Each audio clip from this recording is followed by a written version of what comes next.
जय हिंद दोस्तों, त्यागी trading tips में आपका स्वागत है।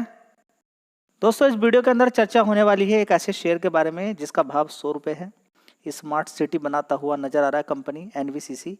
कहाँ पर स्मार्ट सिटी बना रहा है? नागपुर के अंदर। देख लीजिए। इसके अलावा 2-3 शेयर और हैं जिनके बारे में चर्चा होने वाली है। न्यूज़ निकल कर कुछ आ रही है, देख लेते हैं। सबसे पहले तो यहाँ पर आप देख लीजिए, एनवीसीसी ने एनएमआरडीए के साथ ज्वाइन किया है to develop smart business district in Nagpur. Nagpur के अंदर स्मार्ट सिटी बनाने की बात चल रही है, तो बहुत अच्छी बात यहाँ पर देखने को मिल रहा है। और आने वाले टाइम में अगर इसी तरह का बिजनेस आता है और इसी तरह की कंपनी को बड़े बड़े कॉन्ट्रैक्ट मिलते हैं तो समझिए कि आने वाले टाइम में और भी अच्छी खासी तेजी कंपनी दिखा सकती है। 30 रुपये से शेयर को कवर किया था, कोई पूछने वाला नहीं था। 30 रुपये से 200 रुपये मारा है। उसके बाद बड़े बड़े प्लेयर खरीदारी करते हैं। शेयर कुछ समय के लिए फिर जम जाता है, गिरावटें भी होती हैं। कंपनी ने अभी हाल फिलहाल में बोनस भी दिया था। 2 शेयर किसी पे थे, उसको 1 शेयर का बोनस दिया।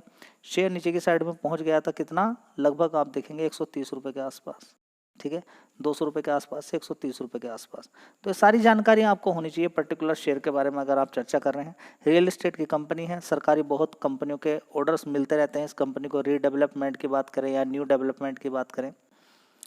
चलिए बात कर लेते हैं इसके बारे में और भी थोड़ी सी डिटेल यहाँ पर निकालने की कोशिश करते हैं कि कंपनी के फंडामेंटल्स कैसे हैं। शेयर के अंदर तेजी का भी कुछ कारण रहता है, गिरावटों के भी कुछ कारण रहते हैं। अगर बड़ी बड़ी गिरावटें दिखी, एक बार 30 रुपये से 200 रुपये पहुंच गया, बोनस भी दे दिया, उसके बाद गिरावटें होती हैं, गिरावट हुई और तेजी बनी है। ठीक है, आने वाले टाइम में और भी गिरावटें देखने को मिल सकती हैं। ऐसा नहीं कि मैं ये आपको रिकमेंड कर रहा हूँ कि बोल रहा हूँ कि इस शेयर को खरीद लीजिए, नहीं। इसके बारे में जानकारी रखिए, गिरावटें होती रहती हैं। 1 साल पहले 2100 करोड़ का रेवेन्यू था, उसके बाद 2400, उसके बाद 2800, 4600 करोड़ तक पहुंच गया। देखिए इस तरीके से ग्रोथ देखने को मिली है। शेयर के अंदर भी तेजी बनी, उसके बाद जस्ट देखिए आधा हो गया। रेवेन्यू कितना हो गया? आधा, 2300 करोड़। बस यही होता है स्टॉक मार्केट के अंदर कि कितने शानदार तरीके से कंपनी का 92 करोड़ से ऑपरेटिंग प्रॉफिट 100, 142, 290 करोड़ और सीधा सीधा कितना पहुंच गया था? बड़े ही शानदार तरीके से 110 करोड़। ठीक है, और उसके बाद देखिए पासा ही पूरा पलट गया। 135 करोड़ का इस समय आपको देखने को मिल रहा कंपनी का नेट प्रॉफिट। उससे पहले 183 था, 142, 125 करोड़। उससे पहले कितना था? 107 करोड़। तो क्वार्टरली बेसिस पे बड़ी गिरावट है। और बाकी के क्वार्टर्स की बात करें तो फ्लैट परफॉर्मेंस बोलेंगे। शेयर अगर ऊपर है तो फ्लैट परफॉर्मेंस नहीं रहनी चाहिए, याद रखिएगा। रिजर्व्स की बात करते हैं, 2209 करोड़ का रिजर्व्स है। डेट कंपनी के ऊपर 0 है। बस यही एक कमाल की बात है, इस कंपनी पे कर्जा नहीं है।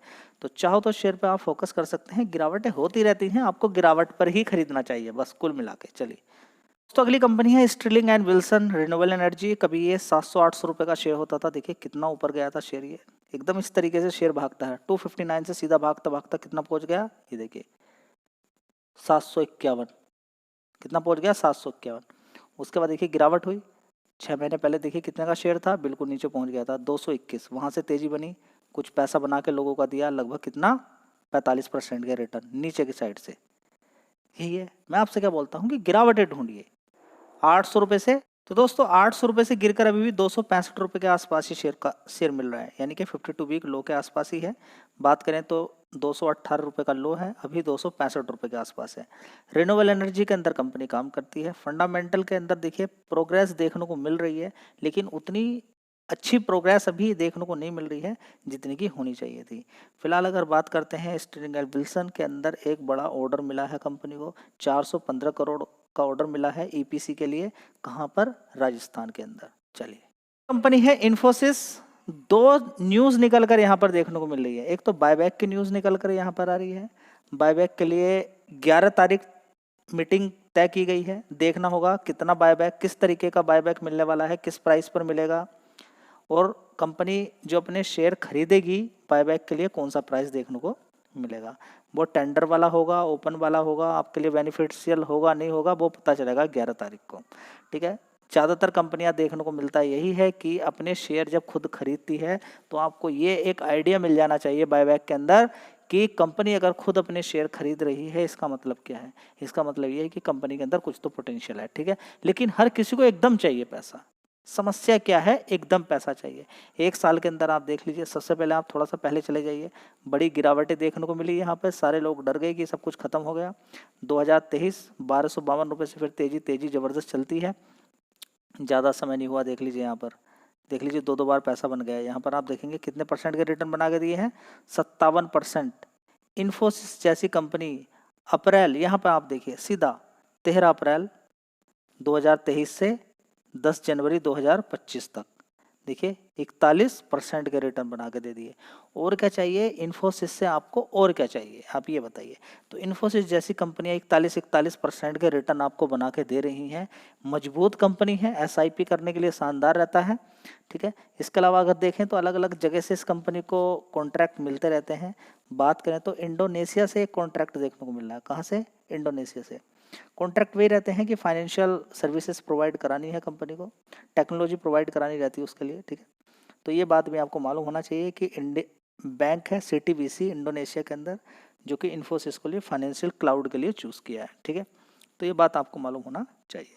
दोस्तों एफआईज ने आज छोड़ दिया आपको, मेहरबानी आप पर कर ली, दया आप पर कर ली कि 9 तारीख को 9 सितंबर को 11,700 करोड़ का टोटल माल इन्होंने खरीदा।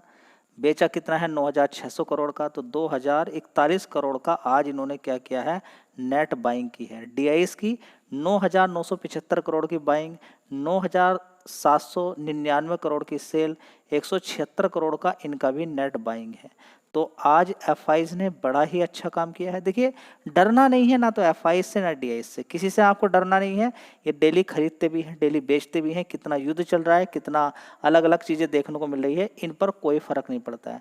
आपका तरीका काम करने का पूरा देखिए, सबसे पहले आप समझिए कि जो जो चीज़ें हो रही हैं, डरने से कोई काम नहीं चलेगा। आज तक आप देखिए रसिया यूक्रेन से लेके इजराइल ईरान सारी चीज़ें देखिए आप, बड़े बड़े आप न्यूज़ में आप देखेंगे हर समय विश्व युद्ध तीसरा होने वाला है, तीसरा विश्व युद्ध होने वाला है, यहाँ पर ख़त्म होने वाला है, ऐसा कुछ होने वाला है, वैसा कुछ होने वाला है।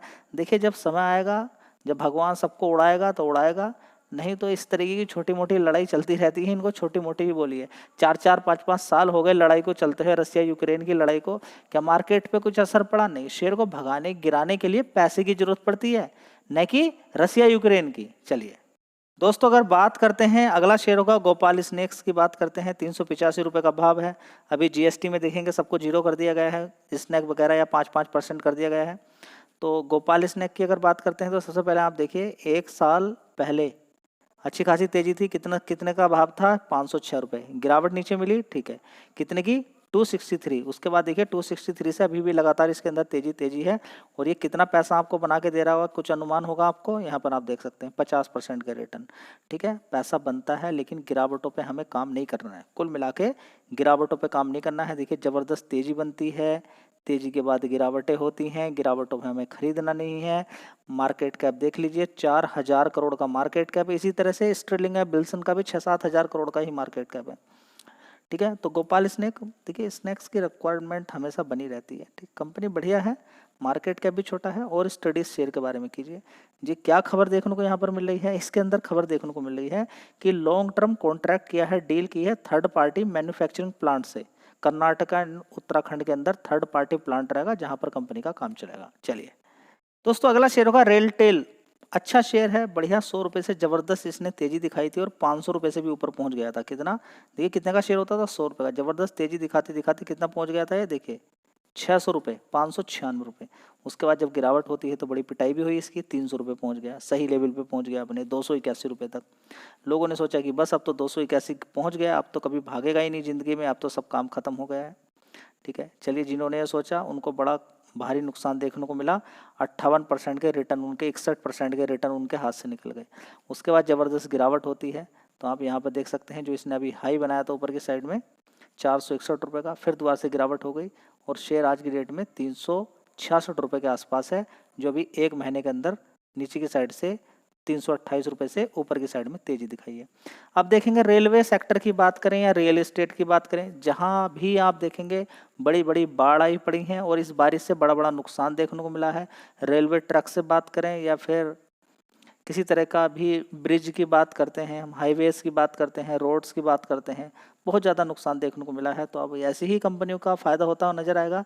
ये दोबारा से रिपेयरिंग होगी, जहाँ पर टूट गई है, बहुत बुरा नुकसान हो चुका है, वहाँ पर फिर दोबारा से बिहार की बात करें, पंजाब की बात करें, अलग अलग स्टेट के अंदर अब फिर दोबारा से रेलवे सेक्टर को अच्छा मुनाफा देखने को मिल सकता है, काम और इनका बढ़ सकता है, ठीक है। ध्यान रखें गिरावटों पर ही खरीदना है।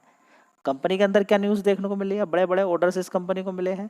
अभी IRCTC की तरफ से भी ऑर्डर मिला है, तो बिहार से काफ़ी सारे इस कंपनी को ऑर्डर मिले हैं, ठीक है। और साथ ही अभी IRCTC की साइड से भी 19 करोड़ का ऑर्डर मिला है। तो इस कंपनी को ऑर्डर्स मिलते रहते हैं, रिक्वायरमेंट है इस कंपनी की, ठीक है। आने वाले टाइम में जितना देश तरक्की करेगा वैसे ही रेलटेल को भी ऑर्डर्स मिलते रहेंगे। तो बढ़िया कंपनी है, इस पर भी चाहो तो आप फोकस कर सकते हो, लेकिन गिरावट पर।